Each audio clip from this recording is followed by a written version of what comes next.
नमस्कार dear student and dear friends. Today we will discuss about magnetic quantum number.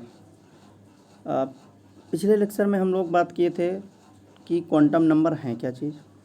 तो हमने उसको simple भाषा में ये बताया था कि क्वांटम नंबर किसी भी इलेक्ट्रॉन के, ठीक है, जो स्थिति होती है, नाभिक से दूरी, उसका विन्यास, उसके कक्षक की स्थिति, इन सब के बारे में जो संख्याएं बताती हैं इलेक्ट्रॉन को, वो क्वांटम संख्या होती है। या सीधे सीधे हम लोग ये बात कर सकते थे कि क्वांटम नंबर क्या होती है। एक काल्पनिक संख्या होती है जो किसी भी इलेक्ट्रॉन के कोष, उपकोष, कक्षक और चक्रण की व्याख्या करती है। तो उस पर हमने मुख्य क्वांटम संख्याएं और द्विगंशी क्वांटम संख्याओं के बारे में पढ़ लिया था। मुख्य क्वांटम संख्याएं कौन सी होंगी? जो इलेक्ट्रॉन के कोष को डिटर्मिनेशन करेंगी, ठीक है, जो इलेक्ट्रॉन के कोष को बताएंगी। द्विगंशी क्वांटम संख्या जो इलेक्ट्रॉन के उपकोष को बताएंगी। उसमें भी हमने बता दिया था कि जब उपकोष होगा तो अगर एस उपकोष है तो एल का मान 0 होगा, अगर पी उपकोष है तो एल का मान 1 होगा, डी उपकोष है तो एल का मान 2 होगा और एफ उपकोष होगा तो एल का मान 3 होगा। इस तरह से उपकोषों के आधार पर हमने एजीमुथल क्वांटम नंबर अर्थात द्विगंशी क्वांटम संख्या एल, उनको हम लोग एल से प्रदर्शित करते हैं और एल के मान हमने बता दिए थे। तो आज हम लोग थर्ड क्वांटम संख्या के बारे में बात करते हैं, मैग्नेटिक क्वांटम नंबर, चुंबकीय क्वांटम संख्या। तो जैसा कि देखो इसमें क्या है कि इस क्वांटम संख्या के अंतर्गत हम लोग इलेक्ट्रॉन के अंतराकाश में अभिविन्यास का निर्धारण करते हैं। देखिए ये जो क्वांटम संख्या होती है चुंबकीय क्वांटम संख्या है, इलेक्ट्रॉन के अभिविन्यास, ठीक है। तो जहाँ इलेक्ट्रॉन के कहा गया अंतराकाश में अभिविन्यास, जहाँ पर स्पेस होगा यानी जगह होगी, ठीक है, उसमें उसका कॉन्फ़िगरेशन निर्धारित करती है कि इलेक्ट्रॉन, सपोज करो कि इलेक्ट्रॉन इस तरह से ऑर्बिटल्स में है यहाँ पे और दूसरी ये यहाँ पर ऑर्बिटल है। अब इनके स्पेस है कि यहाँ पर इलेक्ट्रॉन और कहीं हो सकता है।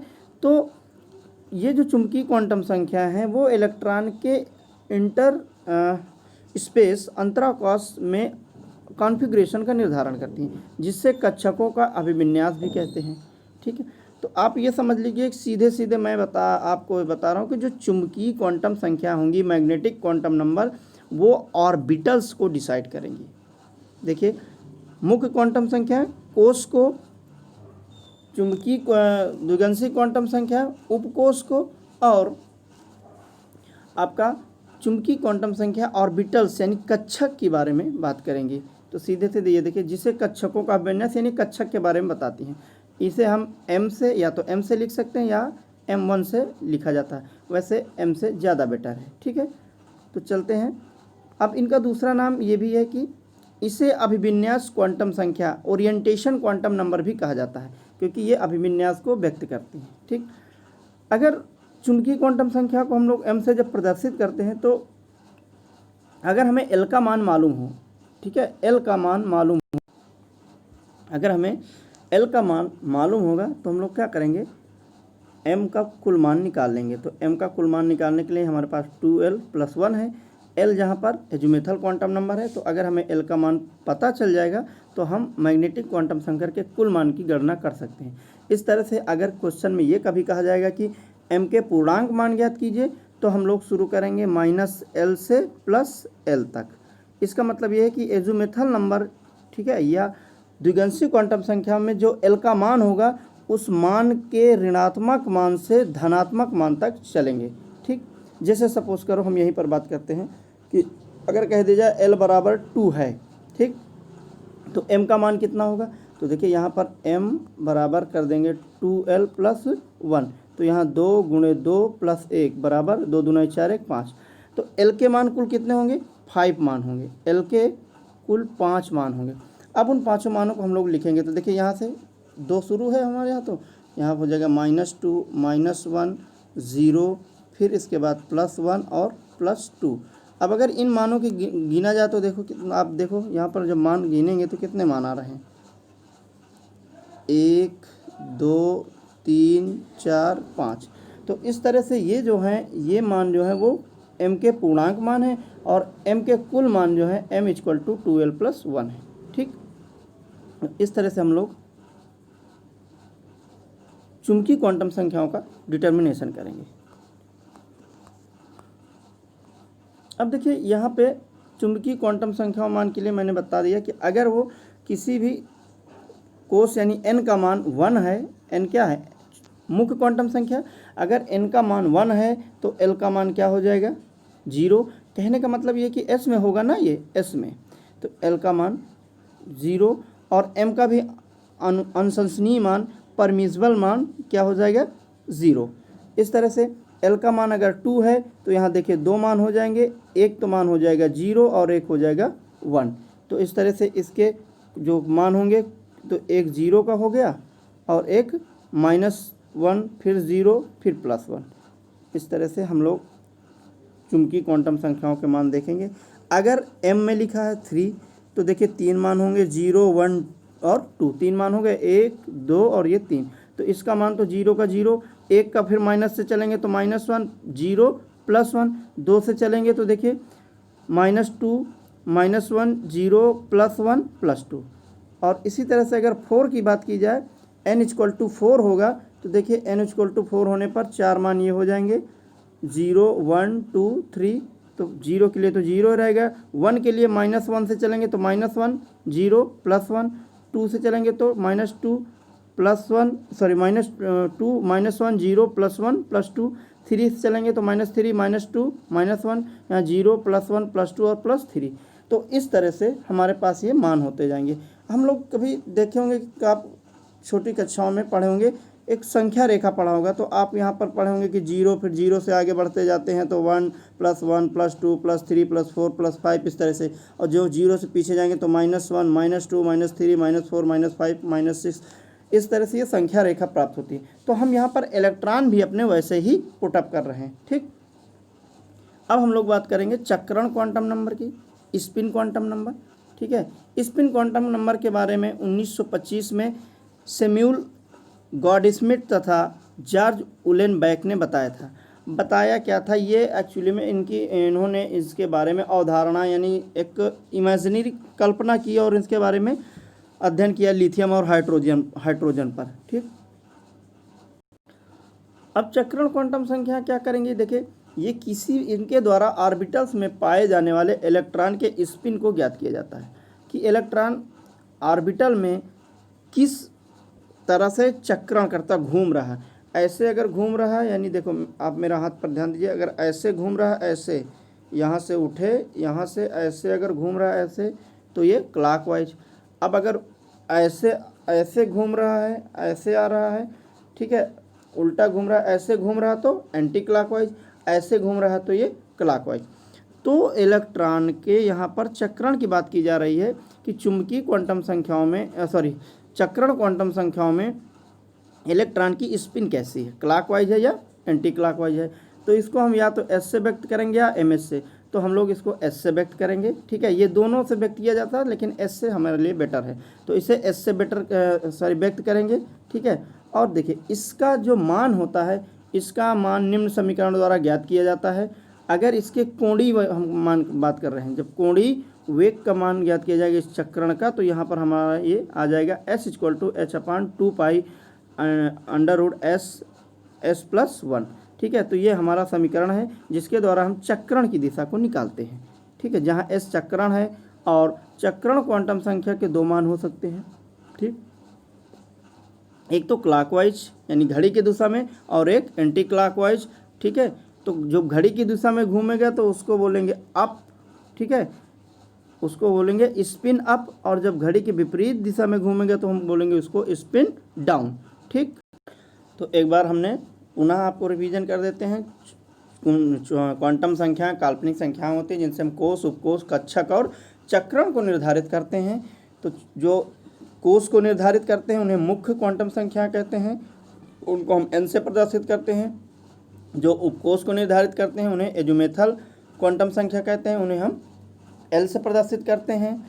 और जो चुंबकीय क्वांटम संख्या होती है जिनसे ऑर्बिटल्स को डिसाइड करते हैं उनको हम लोग M से प्रदर्शित करते हैं। और जिनके द्वारा चक्रण को प्रदर्शित किया जाता है उन्हें हम स्पिन क्वांटम संख्या कहते हैं। ठीक है, उनके द्वारा इलेक्ट्रॉन के चक्रण की दिशा को ज्ञात किया जाता है। तो देखिए यहाँ पर 2 चित्र बने हैं आपको, ये देखिए। अगर इलेक्ट्रॉन घड़ी की दिशा में, ये देखिए मैंने ऐसे बना रखा ना, ये घड़ी की दिशा में है। अगर इलेक्ट्रॉन क्लॉकवाइज घूम रहा है तो ये देखिए अप की स्थिति में है, तो हम लोग एस का मान क्या लिखेंगे, प्लस हाफ। और अगर इलेक्ट्रॉन एंटी क्लॉकवाइज रोटेट कर रहा है घड़ी की विपरीत दिशा में, ठीक है, या डाउनवाइज है, नीचे की तरफ है, तो इसका मान हम लोग लिखेंगे S equal to minus half. तो इस तरह से हम लोग इसके मान डिसाइड करेंगे। अब आगे हम लोग बात करेंगे तो कुछ आंकिक प्रश्नों की। देखिए अभी तो सिंपल है, आपको समझ में आ जाने चाहिए। जैसे यहाँ पर कहा गया द्विगंशी क्वांटम संख्या L बराबर 3 के लिए सभी चुंबकीय क्वांटम संख्याओं के मान बताइए। ठीक, तो देखिए द्विगंशी क्वांटम संख्या L बराबर 3 के लिए कह रहा है सभी चुंबकीय क्वांटम संख्याओं के मान बताइए। तो द्विगंशी क्वांटम संख्या L बराबर हम लोग द्विगंशी क्वांटम संख्या को L से प्रदर्शित करते हैं। अब कह रहा है m के मान बताइए और L बराबर 3 दे दिया है। तो देखिए यहाँ पर हम लोग एक फार्मूला जानते हैं मैग्नेटिक क्वांटम नंबर का, m equal to 2L plus 1। ठीक है, जहाँ L बराबर प्रश्न में दे रखा L बराबर 3, L बराबर क्या दे रखा 3, तो यहाँ पर 3 का मान रख देंगे। तो देखिए यहाँ पर क्या हो जाएगा, जैसे 3 रखेंगे तो 2 3 6 और 1 7, तो चुंबकीय क्वांटम संख्याओं का मान कितना आ जाएगा 7। अब इनके मानों को हमको लिखना है। ठीक है, अब इनको अगर मानों को हमको लिखना तो क्या करेंगे, जो L बराबर 3 दिया है ना, वहीं से शुरू करेंगे।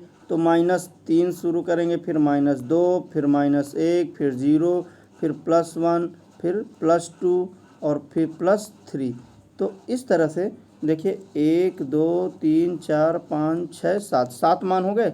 ये ध्यान रखिएगा कि जो मान आप 7 निकाले हैं वहाँ से शुरू नहीं करना, जो L का मान है, ठीक है, जो L का मान है हमारा, उसी मान से हम लोग डिसाइड करेंगे। तो L का मान प्रश्न में 3 दिया है, तो हम लोग पहले जब कुल मान निकालेंगे तो इसमें 2L प्लस 1 में रख देंगे। तो 2 गुणे 3 प्लस 1 यानी ये हो जाएगा 7।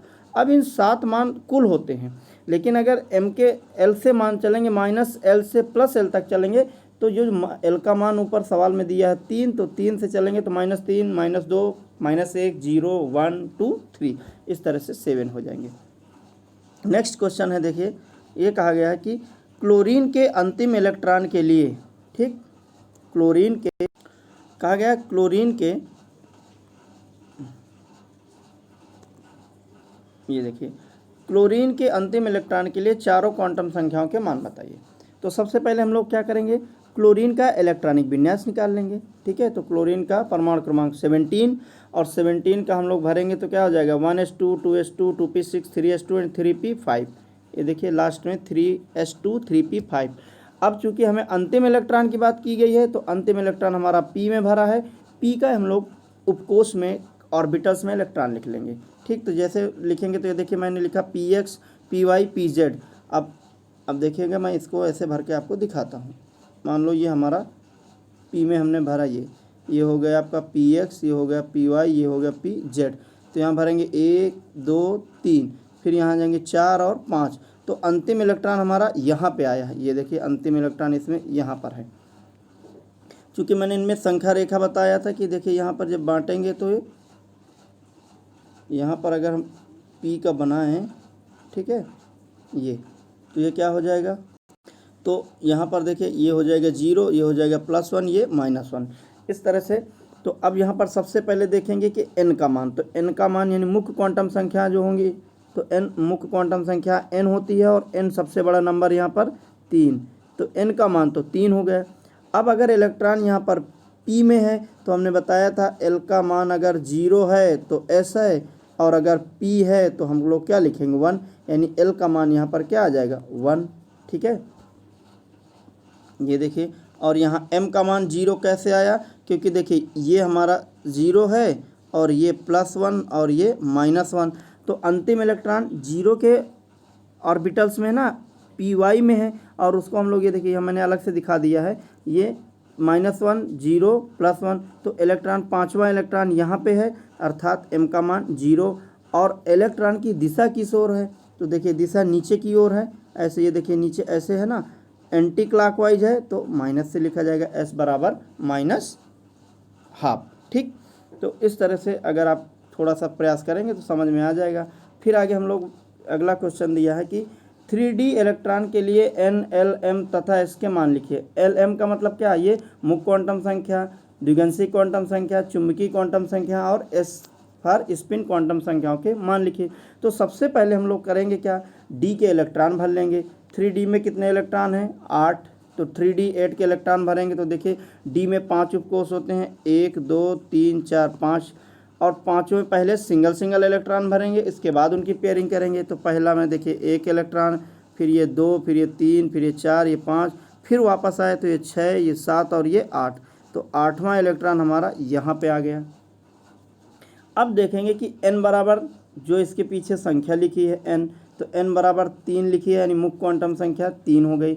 l बराबर 2 कहाँ से आया, हमने बताया कि l बराबर अगर s में इलेक्ट्रॉन है तो 0 हो जाएगा, l बराबर अगर p में है तो 1 हो जाएगा, और l बराबर अगर d में इलेक्ट्रॉन है तो इसका मतलब l का मान क्या हो जाएगा, 2। तो यहाँ पर l का मान ये 2 हो गया।